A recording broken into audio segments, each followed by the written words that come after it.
प्रिय साथियों, सबको नमस्कार। श्री राम कोचिंग के चित्तौड़गढ़ के ऑनलाइन प्लेटफॉर्म पर आपका हार्दिक स्वागत, अभिनंदन। साथियों, इतिहास की जो क्रमशः क्लास चल रही थी उसमें एक महत्वपूर्ण काल की समाप्ति हो चुकी थी। इससे पहले आज हम चर्चा करने जा रहे हैं वो राजस्थान के इतिहास के लिए भी महत्वपूर्ण चरण है और भारतीय इतिहास के लिए भी एक महत्वपूर्ण चरण कहलाता है। ये काल कहलाता है दोस्तों गुप्तोत्तर काल। इस काल में जो पहले के जो शासक थे उन्होंने जो हर तरह की संभव उन्नति की थी, उस संभव उन्नति के आधार पर अपने शासन को किस प्रकार से कायम किया, या कुछ विदेशी आक्रमण इस समय हो गए थे, हुणों का जो वर्चस्व स्थापित हो गया था, उनसे पार पाने के लिए भारतीय योद्धाओं ने क्या प्रयास किए। इसी प्रकार राजस्थान में जो है प्रशासनिक व्यवस्था किस प्रकार सुदृढ़ हुई और उत्तरी भारत में किस प्रकार से राजनीतिक व्यवस्थाएं चली थी। इन सभी बातों पर हम प्रकाश डालेंगे विधिवत ढंग से। आज का विषय का बिंदु है दोस्तों गुप्तोत्तर काल। गुप्तोत्तर काल जो है आगे आने वाली जो कड़ी है, हमारा इस्लामी साम्राज्य की जो शुरुआत होती है, इससे पूर्व हमारा जो गुप्त साम्राज्य, इसके बीच की एक मिलन बिंदु या एक ब्रिज का एक एकीकरण का कार्य करता है। तो इसी बीच जो हमारा जो टॉपिक चल रहा है गुप्तोत्तर काल, इसके बीच में जो महत्वपूर्ण घटनाक्रम है उस पर प्रकाश डालने जा रहे हैं। साथियों, हमारा जो गुप्त काल था उनकी समाप्ति के पश्चात उत्तरी भारत के राजनीतिक पटल पर किस प्रकार के बदलाव आए हैं उन पर विचार करते हैं। सबसे पहले जो मैं बात बताना चाह रहा हूँ कि मध्य भारत या उत्तरी भारत की हम चर्चा करते हैं। गुप्त साम्राज्य की समाप्ति के समय, या ये कह सकते हैं कि गुप्त साम्राज्य या जो विस्तारवादी साम्राज्य था वो किसके कारण नष्ट हुआ, तो स्पष्ट है कि हुणों के आक्रमण से गुप्त शक्ति या साम्राज्य विनिष्ट होता चला गया। गुप्तों के कमजोर उत्तराधिकारी होते गए और धीरे धीरे पश्चिमोत्तर क्षेत्र में विदेशी जातियां आकर निवास करने लगी, साम्राज्य स्थापित करने लगी।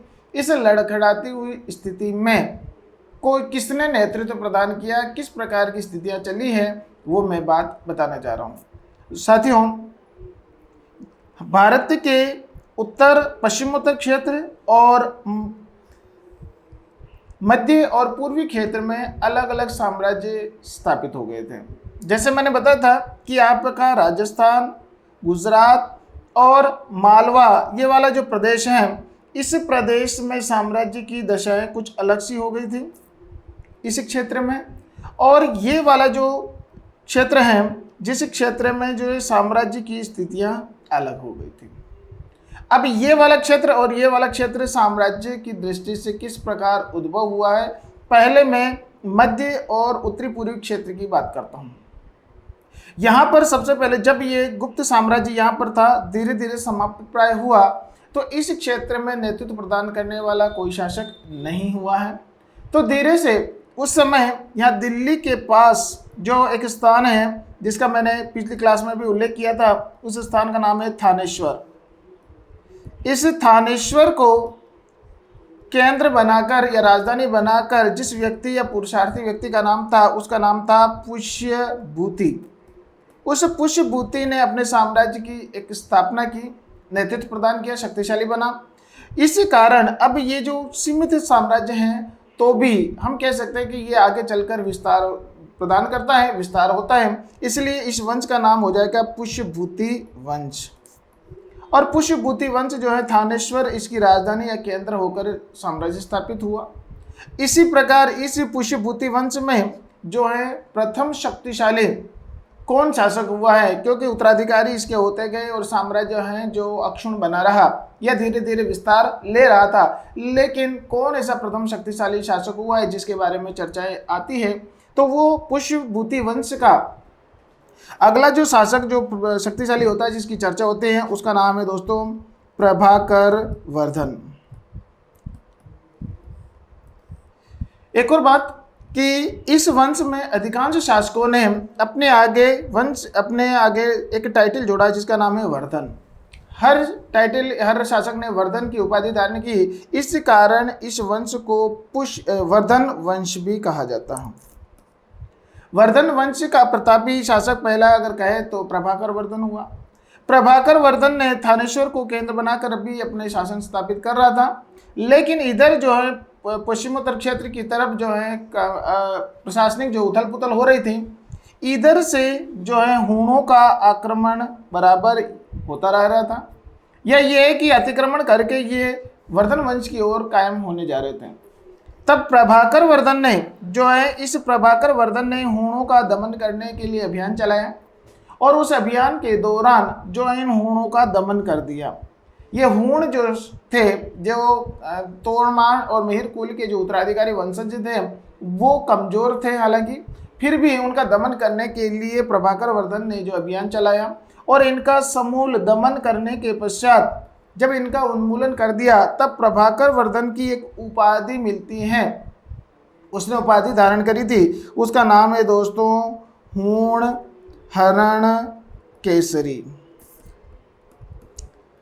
हूण हरण केसरी की उपाधि जो कहलाती है वो प्रभाकर वर्धन की है।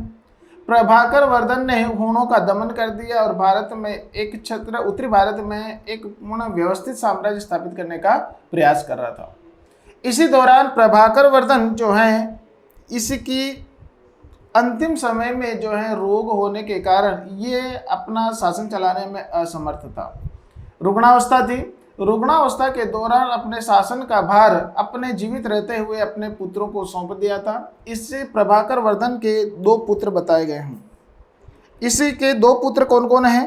पहला जो था उसका नाम था राज्यवर्धन और दूसरा का नाम था हर्षवर्धन। साथियों, यही हर्षवर्धन है जिसकी चर्चा इतिहास में कई बार आती है। यही प्रतापी शासक हर्षवर्धन है जो प्रभाकर वर्धन का पुत्र था, लेकिन बड़ा पुत्र जो था वो राज्यवर्धन था। इस प्रभाकर वर्धन ने अपना राज्य जो बड़े पुत्र होने के नाते राज्यवर्धन को सौंपा। इसके सहयोगी जो है हर्षवर्धन था और हर्षवर्धन ने उसका भरसक प्रयास किया सहयोग देने के लिए।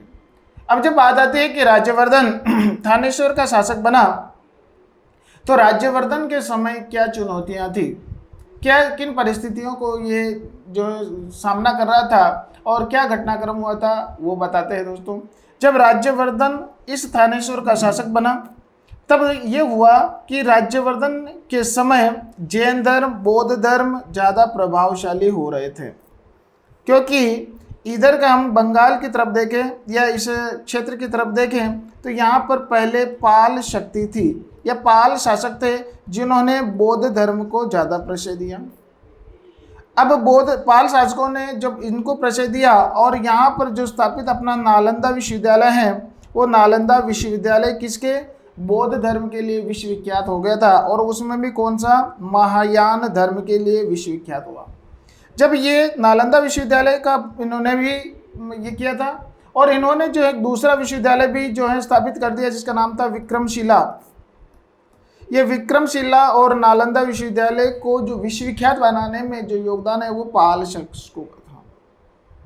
इधर जो है थानेश्वर को केंद्र मानकर इधर जो है शासक कौन बना हुआ है? राज्यवर्धन बन गया।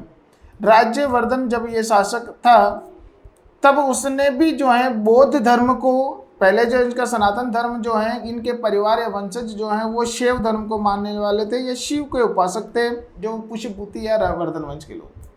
लेकिन राज्यवर्धन ने सब शासन संभाला तो अपने पूर्वोत्तर क्षेत्र में बौद्ध का प्रभाव अधिक था, तो इसने भी क्या किया है कि बौद्ध धर्म को अधिक प्रश्रय दिया, और इस पाल शासकों में ये भी उभार आ रहा था, या इसमें समय जो है पाल शासक कमजोर थे। उस समय जो है यहाँ पर जो उत्तर प्रदेश और बिहार वाला क्षेत्र जहाँ पर महात्मा बुद्ध को ज्ञान हुआ था उसका नाम है गया, बोध गया, जहाँ पर ज्ञान प्राप्त हुआ था, उस बोध गया वाला क्षेत्र जो है वो राज्यवर्धन के अधीन था। अब राज्यवर्धन के अधीन था तो उसका संरक्षण करना, उसका पोषण करना, उसके बौद्ध धर्म के बारे में विचार विमर्श करना, उसको बढ़ावा देना, ये सब काम कौन कर रहा था? राज्यवर्धन कर रहा था। जबकि पहले सनातन धर्म या शैव या जो है उसका पोषक था। इस बात को जो है दोस्तों यहाँ पर बंगाल, ये वाला क्षेत्र कहलाता है बंगाल। इस बंगाल क्षेत्र का जो शासक था जिसका नाम था दोस्तों, इसे बंगाल, वर्तमान बंगाल कहते हैं, लेकिन उस समय जो है गौड़ प्रदेश कहलाता था, गौड़ प्रदेश।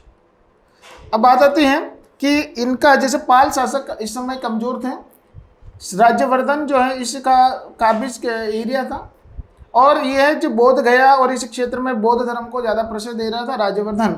लेकिन गौड़ प्रदेश या बंगाल का जो एक शासक था जिसका नाम है दोस्तों शशांक, ये जो शशांक है ये शशांक वैष्णव या सनातन धर्म या वैदिक धर्म का प्रेषक। कौन से धर्म का? वैदिक धर्म। ये वैदिक धर्म का समर्थक था।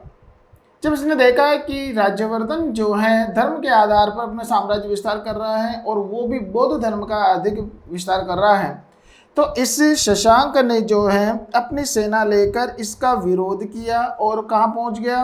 अपनी साम्राज्य सेना लेकर बोध गया, बिहार की तरफ पहुँच गया और बौद्ध धर्म का जो है उन्मूलन करने का उसने अभियान चला रखा था।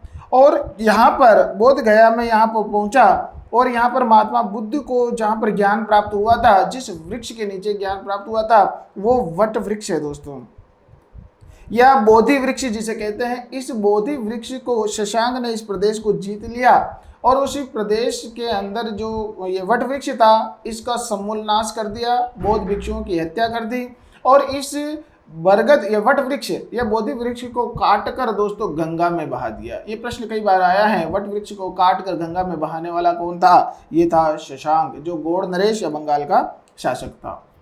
इसने यही नहीं, इस वट वृक्ष की जड़ों में तेल डालकर आग लगा दी गई जिससे कि इसकी वापस जो पुष्पित पल्वित न हो सके और बौद्ध भिक्षुओं को जो है नष्ट प्राय करता हुआ चला। इसका प्रतिकार करने के लिए राज्यवर्धन आया और राज्यवर्धन ने इसका जब विरोध किया, प्रतिकार किया, युद्ध किया, तो शशांक ने मौका देखकर राज्यवर्धन की क्या कर दी दोस्तों? हत्या कर दी। शक्तिशाली था, सेना लेकर आया था और राज्यवर्धन की युद्ध भूमि में मृत्यु हो जाती है 606 ईस्वी में। ये समय है दोस्तों 606 ईस्वी। इस समय जो है जब इस राज्यवर्धन की हत्या हो जाती है, इस परिस्थिति में क्या होता है, क्या घटना घटती है वो आपके समक्ष रखता हूँ। लेकिन आपको ये याद रखना है शशांक ने किसकी हत्या करी? राज्यवर्धन की या हर्षवर्धन के बड़े भाई की हत्या कर दी, प्रभाकर वर्धन के बड़े भाई पुत्र की। अब इस स्थिति में जब ये शशांक जो है पुनः अपने साम्राज्य की तरफ लौट गया और अब जो है राजनीतिक रूप से क्या उथल पुथल होती है और किस प्रकार की घटना घटती है, या जो आपसे प्रश्न पूछ सकते हैं वो मैं आपको बताता हूँ कि बंगाल इस क्षेत्र में तो गौड़ वंश या शशांक शासक था। इधर जो है थानेश्वर में जो काबिज होता है वो कहलाएगा अब हर्षवर्धन। हर्षवर्धन जो शासक बनेगा राज्यवर्धन की हत्या हो जाने के पश्चात, तो इस उत्तरी जो क्षेत्र है उसमें उस राजनीति में क्या परिवर्तन आता है वो मैं बताता हूँ। हर्षवर्धन जो है अब इस राज्यवर्धन का छोटा भाई है और प्रभाकर वर्धन का छोटा पुत्र। अब इसका राज्याभिषेक होता है 606 ईस्वी में और कब तक? इसकी मृत्यु होती है 647 ईस्वी में। अब यह जो शासक है इसके बारे में बहुत सारे प्रश्न आते हैं, वो मैं आपको बता देता हूँ। इसने किसी प्रकार का संघर्ष करके साम्राज्य नहीं पाया, उत्तराधिकार में बड़े भाई की हत्या हो जाने के कारण ही स्वयं सत्ता संभाली। इसी दौरान एक घटना और घटती है क्या कि इससे हर्षवर्धन और राज्यवर्धन की एक बहन थी, उस बहन का नाम है दोस्तों राज्यश्री। ये राज्यश्री जो है अब क्या होता है कि जब इस बड़े भाई की हत्या हो जाती है और राज्यश्री जो है इसकी भी हत्या कर देते हैं। कौन? ये राज्य शशांक और इसके मिलने वाले जो शासक हैं उनकी हत्या कर देते हैं। इनकी हत्या कर देने के कारण इस राज्यश्री के जो पति हैं उसकी भी हत्या हो जाती है और ये भाग कर जब की आत्महत्या की ओर बढ़ती हैं तो भी उस घटनाक्रम को देखकर हम साम्राज्य विस्तार देखेंगे कि क्या होता है कि राज्यश्री और इस राज्यश्री का जो राज्य साम्राज्य था वो किस प्रकार था और इसने आत्महत्या का कदम क्यों उठाया वो हम क्रमशः देख रहे हैं। साथियों, ये वाला अपने राजस्थान का और गुजरात का ये क्षेत्र जो है पश्चिमोत्तर क्षेत्र, यहाँ पर विदेशी जाति काबिज थी। हूण शक ये लोग जो है वो काबिज थे, लेकिन इस हर्षवर्धन के आगे ये इनकी शक्ति नहीं चल पाई। प्रभाकर वर्धन के समय भी नहीं चली, राज्यवर्धन के समय भी नहीं चली। और हर्षवर्धन जो था वो हर प्रकार से योग्य शासक था। इसे नहीं पता था कि मुझे इस प्रकार का राज्यकार संभालना पड़ेगा, लेकिन जो है प्रकृतिगत इसमें खूब विशेषताएं थी। इसने राजनीतिक, धार्मिक, साहित्यिक हर प्रकार की इसमें जो विशेषज्ञताएं मौजूद थी। हर्षवर्धन का राज्याभिषेक हुआ 606 ईस्वी में, और इसने शीघ्र जो है अब जो अपने बड़े भाई जो राज्यवर्धन है उसकी हत्या का बदला लेने के लिए उसने प्रतिकार के लिए अभियान चलाया। शशांक जो है इनसे पराजित हो जाता था, लेकिन इसके समूल नाश नहीं कर पाया। और इसी बीच जो है शशांक जो ने अपने मालवा के शासक देवगुप्त, मालवा का एक शासक था देवगुप्त, इससे जो है संघर्ष करने के बाद कि जब ये हर्षवर्धन ये बंगाल की तरफ जो है उन्मूलन करने आए, तब देवगुप्त या इस मालवा के शासक को कह रखा था कि आप जो है उसके साम्राज्य पर आप अतिक्रमण कर लेना। इसी क्रम में जो राज्यश्री जो है इसका विवाह जो किया गया, उत्तर प्रदेश में एक स्थान है जिसका नाम है कन्नौज, राजधानी थी कन्नौज। इस कन्नौज में जो ब्याही गई थी उसकी देवगुप्त ने जाकर जो है धोखे से उसके राज्यश्री के पति की हत्या करते हैं, गृहवर्मा, जिसके शासक था गृहवर्मा। ये गृहवर्मा की हत्या शशांक के कहने पर की गई थी, और ये बंगाल से जब इसका प्रतिकार करके लौटा तब पता चला कि उसका जो है बहनोई या जियाजी या गृहवर्मा की हत्या कर दी गई। तो उसकी जानकारी उससे एक बौद्ध भिक्षु के द्वारा प्राप्त हुई, और बौद्ध भिक्षु की सहायता से जब राज्यश्री दक्षिण की ओर जा रही थी आत्महत्या के लिए, तब घने जंगलों में उसे ढूंढकर लाया गया। तो बौद्ध धर्म के जो विशेषज्ञ थे, जानकार थे, विद्वान थे, उनके प्रभाव में आकर अब जो हर्षवर्धन भी बौद्ध धर्म की ओर उसका झुकाव हो जाता, राज्यश्री के बचाव के कारण भी और उनकी सहायता के कारण भी। अब बौद्ध धर्म की ओर इसका भी जो मन बन जाता है, अब ये मन बन जाता है, या बौद्ध धर्म को ज़्यादा ग्रहण तो नहीं करता है, लेकिन समान रूप से उसको प्रश्रय देता है। राज्यश्री को जब उसको जिंदा बचा लिया जाता है और उसको समझा बुझाकर जो अपने शासन में या अपने कन्नौज में यहाँ पर हर्षवर्धन जो है लाकर वापस पुनः अपने पद पर बिठाने का प्रयास करें कि गृहवर्मा नहीं है तो क्या हुआ, आपका अपना साम्राज्य है, आप उसे चला सकते हैं। लेकिन उसने इस बात को जो है नकार दिया। फिर क्या हुआ कि हर्षवर्धन ने अपनी राजधानी इस समय कौन सी थी, थानेश्वर, इस थानेश्वर की राजधानी को छोड़कर दोनों बहन भाई जो हैं कन्नौज आ गए और कन्नौज को अपनी राजधानी बनाकर शासन संचालित करने लगे। ये महत्वपूर्ण बदलाव है हर्षवर्धन का कि इसने थानेश्वर की राजधानी बदलकर कहाँ ले आई, कन्नौज। और कन्नौज में जो है अपने जो बहन का साम्राज्य था वहाँ पर जो है अपने दरबार में आकर वहाँ पर दरबार में 2 कुर्सियाँ लगवाई। एक कुर्सी पर जो हर्षवर्धन बैठता था और दूसरी पर जो उसकी बहन राज्यश्री बैठती। तो बहन भाइयों ने दोनों ने मिलकर शासन चलाना शुरू किया। अब गृहवर्मा की हत्या का बदला लेना है। गृहवर्मा की हत्या का बदला लेने के लिए अब हर्षवर्धन जो है कन्नौज से सेना लेकर मालवा की ओर बढ़ता है। अब मालवा की ओर बढ़ता है तो क्या घटनाक्रम घटती है, तो मालवा का शासक जो देवगुप्त था, जिसने धोखे से हत्या करी थी अपने बहनों की, उसकी हत्या का बदला लेने के लिए कन्नौज से सेना लेकर जब इधर बढ़ा, इस देवगुप्त का दमन करने के पश्चात इनके शकों और हुणों को भी यहाँ से कमजोर कर दिया गया।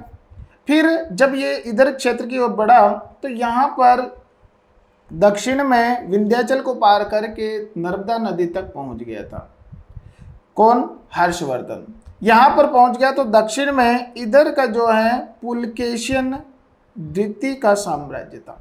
नर्मदा नदी के दक्षिण में जो है वो था पुलकेशियन द्वितीय।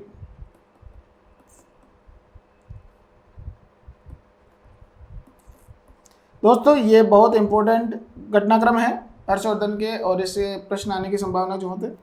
पुलकेशिन द्वितीय को लगा कि हर्षवर्धन जो है अब दक्षिण की ओर बढ़ रहा है, तो उसने नर्मदा नदी के तट पर अपनी सेना गड़ा दी और हर्षवर्धन का जो है रास्ता रोकने के लिए तैयार हो गया।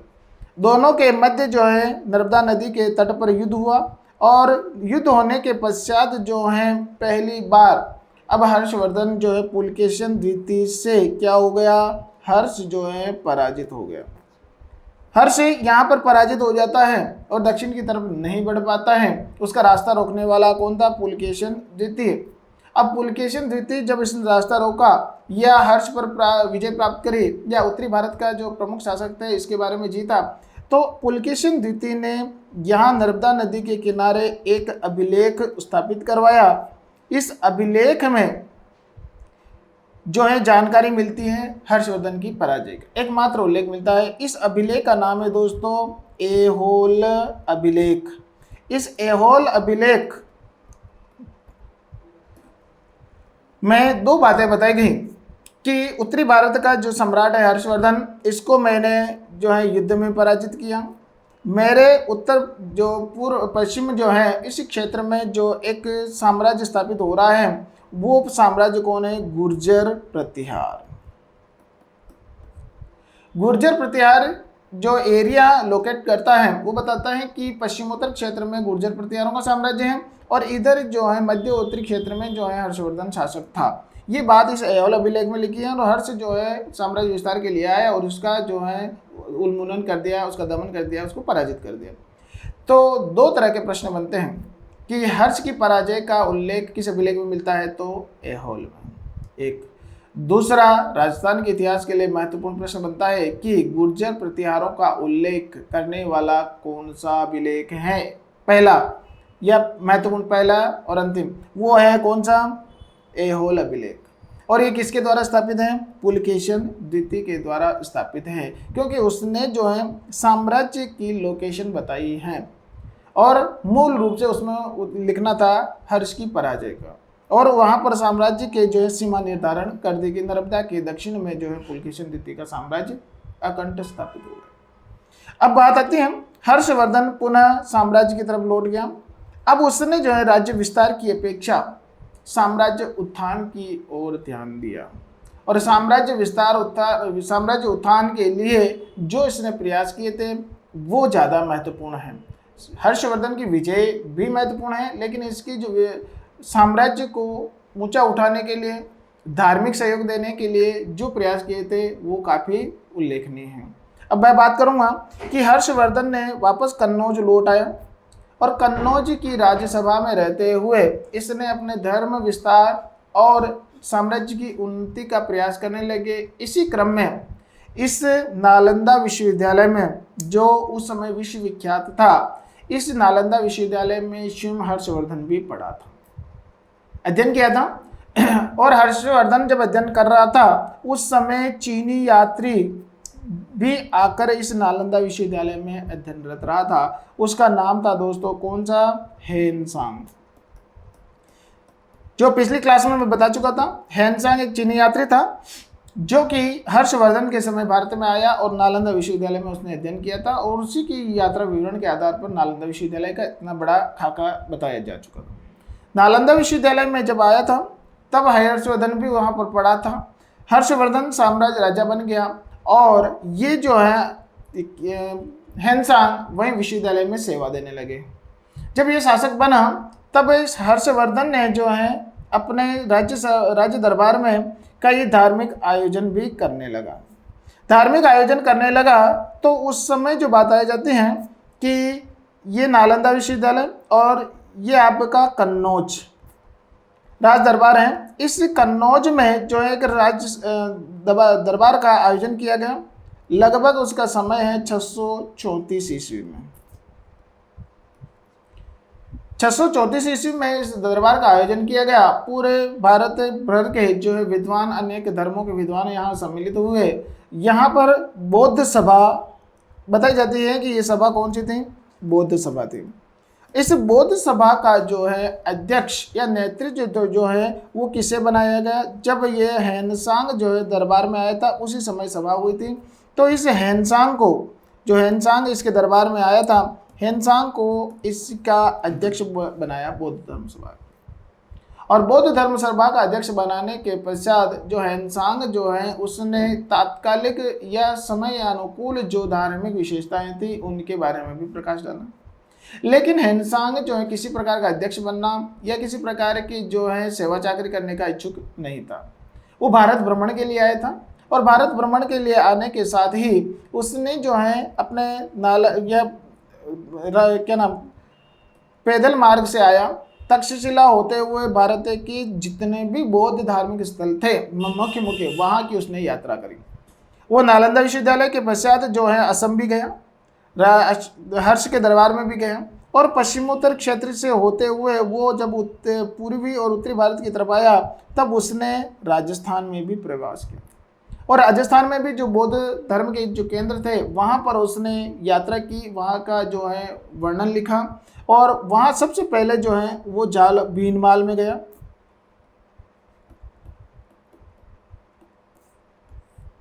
भीनमाल जो बौद्ध धर्म का केंद्र था वहाँ गया। उसके पश्चात बेराट गया। बेराट जो भी अशोक के द्वारा यहाँ पर विहार स्थापित किया गया, जहाँ पर बौद्ध अशोक का लघु शिलालेख मिला है।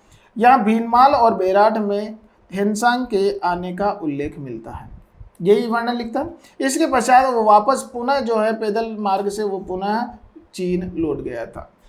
इस कारण हेनसांग जो चीनी यात्री था इसी ने बहुत ज़्यादा वर्णन जो है अपने भारत के बारे में बताया था। इसकी जो पुस्तक बताई गई है उस पुस्तक का नाम है दोस्तों सी यू की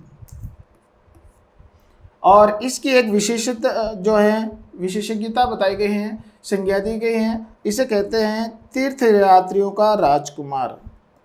तीर्थ यात्रियों का राजकुमार किसे कहा जाता है? तो तीर्थ यात्रियों का राजकुमार हेनसांग को कहा जाता है। और हेनसांग ने जो पुस्तक लिखी थी उसमें भारतीय यात्रा वर्णन, बौद्ध भिक्षु केंद्रों का वर्णन मिलता है और नालंदा विश्वविद्यालय के बारे में जो जितना भी प्रकाश पड़ता है वो सारा कुछ इसने लिखा था। ये बात हर्षवर्धन के समय की थी। हर्षवर्धन आगे चलकर धार्मिक और ज़्यादा हो चुका था। हर्षवर्धन जो है अपनी बहन के साथ जो है सारे निर्णय कार्य करता था। हर्षवर्धन कन्नौज जो है गंगा नदी के किनारे स्थित है। गंगा नदी के किनारे हर्षवर्धन के द्वारा जो है प्रति 3-4 वर्षों में जो है धार्मिक आयोजन भी करता था और यहाँ पर जो है धार्मिक आयोजन करता था वो किसी विशेष धर्म को लेकर आयोजन नहीं होता था, सभी धर्मों का समान रूप से जो है आदर करता था और धार्मिक सम्मेलन आयोजित करता था। यहाँ पर जो भिक्षु आते थे, साधु संत आते थे, उनको जो है सहर्ष जो है दान भी दिया करता था।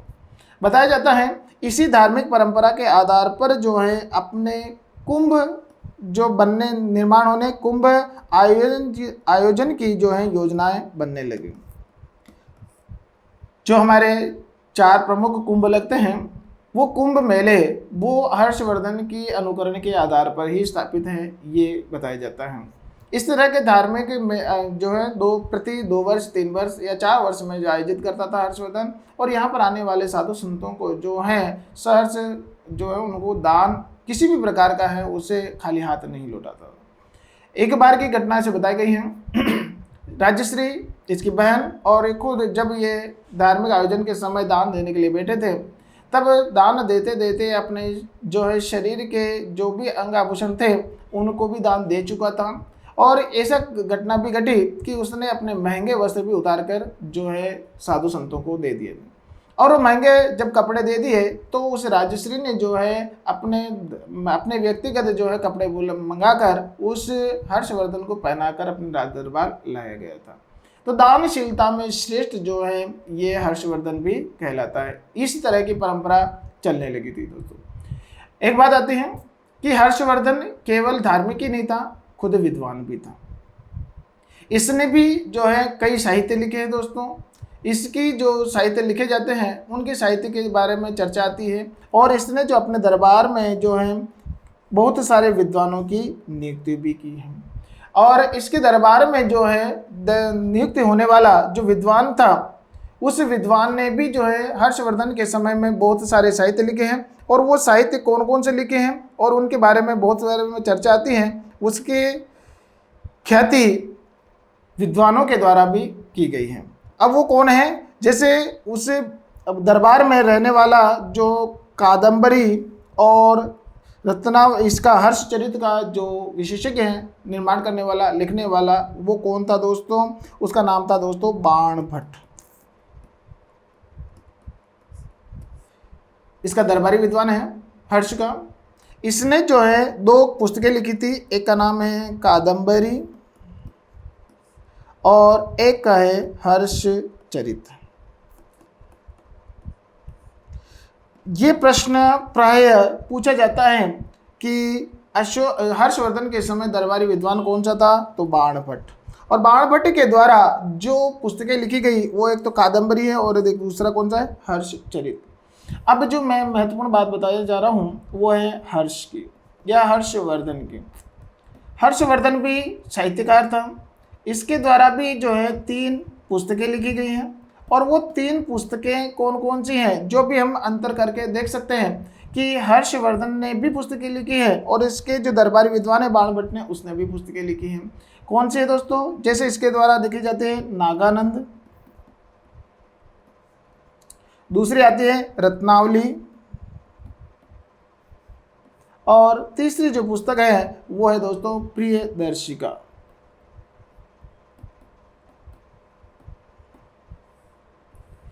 नागानंद, रत्नावली और प्रियदर्शिका का लेखक कौन है? स्वयं हर्षवर्धन है। और बाणभट्ट के द्वारा लिखी गई कितनी पुस्तकें हैं? 2 कादंबरी और हर्षचरित लिखा गया। ये इसके विद्वान विशेषज्ञता की बात का द्योतक है। अब एक और बात कि हर्षवर्धन जब कन्नौज को राजधानी बनाकर निवास कर रहा था तो इसने परिवार की तरफ जो है उनकी कम रुझान था, लेकिन उसमें बताया जाता है कि हर्ष निसंतान था। निसंतान था तो उस निसंतान होने के कारण अपना उत्तराधिकार जो है किसे सौंपा? तो उसने, इसकी मृत्यु हुई दोस्तों 647 ईस्वी में। 647 ईस्वी में इसकी निसंतान मृत्यु हो जाती है। तो मृत्यु हो जाने के बाद इसके साम्राज्य को किसने स्थापित किया? तो यहाँ पर साम्राज्य की स्थापना की बात होती है तो वो आता है यशोवर्धन।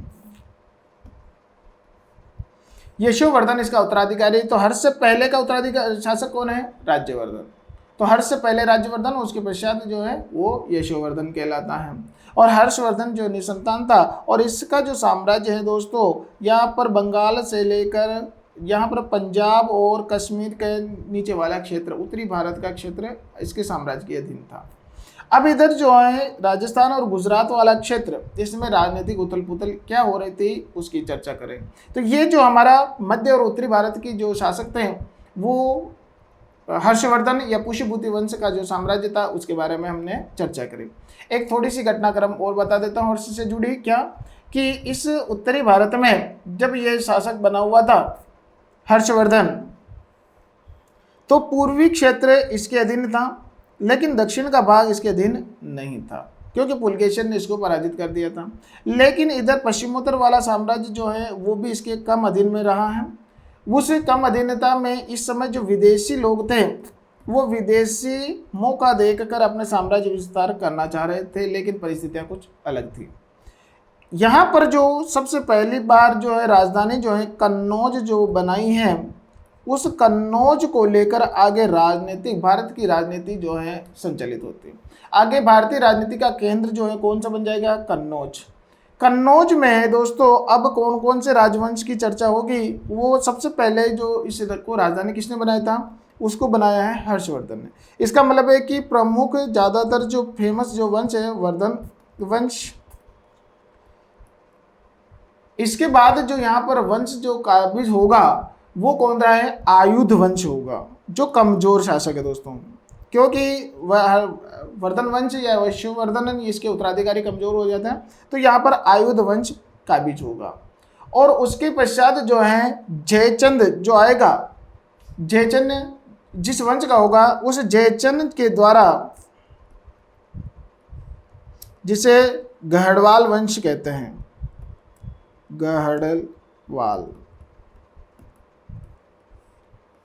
ये 3 वंश यहाँ पर प्रमुख रूप से काबिज होते हैं, आयुध वंश और आयुध वंश के बाद गहड़वाल वंश। जो जयचंद पृथ्वीराज के समक्ष शासक बनेगा, इन तीनों राजवंशों का योगदान रहता है। एक कन्नौज जो है यहाँ पर गंगा नदी के किनारे केंद्र पे होने के कारण हर्षवर्धन के समय ही जो है एक व्यापारिक और धार्मिक प्रमुख नगर बन चुका था। भारत का पूर्णतः व्यापारिक केंद्र हो गया था और एक धार्मिक केंद्र भी बन गया था। नेपाल और इस क्षेत्र से आने वाली जो कच्ची सामग्रियां या बनी हुई सामग्रियों का केंद्र यहाँ पर होकर वस्त्रों का जो निर्यात जो है वो पश्चिमी देशों को किया जाता था। एक व्यापारिक नगरी भी हो गई थी, एक धार्मिक नगरी भी हो गई और एक भारत में विख्यात जो ख्याति नाम नगरी थी। अब यहाँ पर इस नगरी को लेकर जो वंश यहाँ काबिज था, इस वर्धन वंश के पश्चात जो आयुध वंश आएगा, उस समय की जो घटना है वो अब राजस्थान के इतिहास को प्रभावित करती हैं। वो कैसे करती हैं वो उल्लेख करना चाहेंगे। यहाँ पर अब जब हर्षवर्धन के पश्चात इस कन्नौज पर कौन काबिज हैं, ये आएंगे आयुध वंश। आयुध वंश के कौन शासक होंगे, इसका नाम है दोस्तों, एक का नाम आएगा इंद्रायुध और एक का नाम आएगा चक्रायुध। इस शासक की बात हम चर्चा बाद में करेंगे। अब इस समय जो मैं पश्चिमोत्तर क्षेत्र की राजनीतिक स्थिति पर प्रकाश डालना चाहूँगा। गुप्तोत्तर काल में ये पश्चिमोत्तर क्षेत्र भी महत्वपूर्ण है। जब पहले गुप्त थे, गुप्त के बाद गुप्तों के समय और गुप्तों के बाद यहाँ पर जो है वर्धन वंश आया पूर्वोत्तर क्षेत्र में, तब पश्चिमी जी क्षेत्र में कौन कौन विदेशी आ चुके थे, इन विदेशियों की चर्चा करते हैं। तो सबसे पहले जैसे मान लो शक आए, फिर आए कुषाण आए, फिर हूण आए। इस प्रकार यहाँ पर पंजाब से योधे, मालोगण, इस तरह की जो है जनजातियाँ जो है आकर अपने निवास स्थान बनाने लगी, अपना शासन स्थापित करने लगी। अब यहाँ पर जब ये बड़े शक्तिशाली गुप्त शासक थे, हर्षवर्धन ये लोग शासक थे, तब उस दौरान बताया जाता है कि इस राजस्थान में स्थितियाँ बदल जाती हैं। ये लोग जो आपस में लड़ाई झगड़े करने की अपेक्षा इन्होंने अपने आप को एक मान लिया और आपस में सहमति बनाकर इन लोगों ने कर्नल जेम्स टोड के अनुसार, इस मत के अनुसार कहता हूँ, कर्नल जेम्स टोड के अनुसार ये कहा गया है कि इन लोगों ने अपने प्राचीन जो धर्म था, संस्कृति थी या अपने जो वंश था, उनको भूल गए थे और भूल कर उन्होंने एक नया अपने आप को नई जाति के रूप में विकसित किया था और वो था दोस्तों राजपूत। जो हमारे साहित्यकार हैं, जो पृथ्वीराज का जो चंद्रबरदाई था उसका साथी था, चंद्रबरदाई ने भी जो पृथ्वीराज रासो लिखा था उसमें भी इस तरह का उल्लेख मिलता है, लेकिन उसमें थोड़ा सा महिमा मंडन करके बताया गया। लेकिन इसको कर्नल जेम्स टोड ने भी उस मत को मान्यता दी है कि ये जो प्राचीन विदेशी जनजातियां हैं या जातियां हैं जो कि यहाँ पर शासक वर्ग का काम करती थी, उन्होंने जो है परिवर्तित होकर एक नए जाति के रूप में बदलाव लाया था, वो तो राजपूत थी। इसका मतलब है कि कर्नल जेम्स टोड के अनुसार जो है राजपूत विदेशी जो शासक वर्ग के लोग थे वही राजपूत कहलाए हैं। अब ये राजपूत हुए तो शक, कुषाण, हूण अपने आप को इन्होंने जो है समाप्त कर दिया। अब ये जो है क्या बने थे राजपूत बने। अब ये जो राजपूत थे उस राजपूतों में कौन कौन से वंश जो है सबसे पहले बने, उन राजपूतों में कहा जाता है कि 4 राजपूत जातियां बनी थी।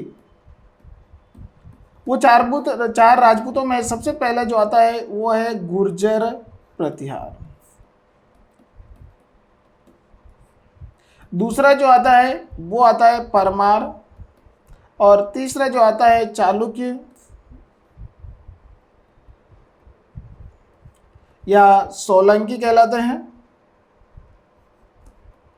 और चौथा जो आता है वो कहलाते हैं दोस्तों चौहान। इस प्रकार ये 4 जातियां राजपूतों की विकसित हुई। इनमें से सबसे प्रथम और शक्तिशाली जो शासक थे वो कौन थे, गुर्जर प्रतिहार। गुर्जर प्रतिहार जो है इनका केंद्र जो था वो जोधपुर के पास मंडोर था और मंडोर को केंद्र मानकर ये छोटी छोटी शासक वर्ग के रूप में विकसित हुए। और जब हर्षवर्धन शासक था तब नर्मदा नदी तक गया था, तब पुलकेशियन ने यहाँ पर ऐहोल अभिलेख में इन गुर्जर प्रतिहारों का उल्लेख किया कि पश्चिमोत्तर क्षेत्र में जो है गुर्जर प्रतिहारों का छोटा सा साम्राज्य स्थापित है।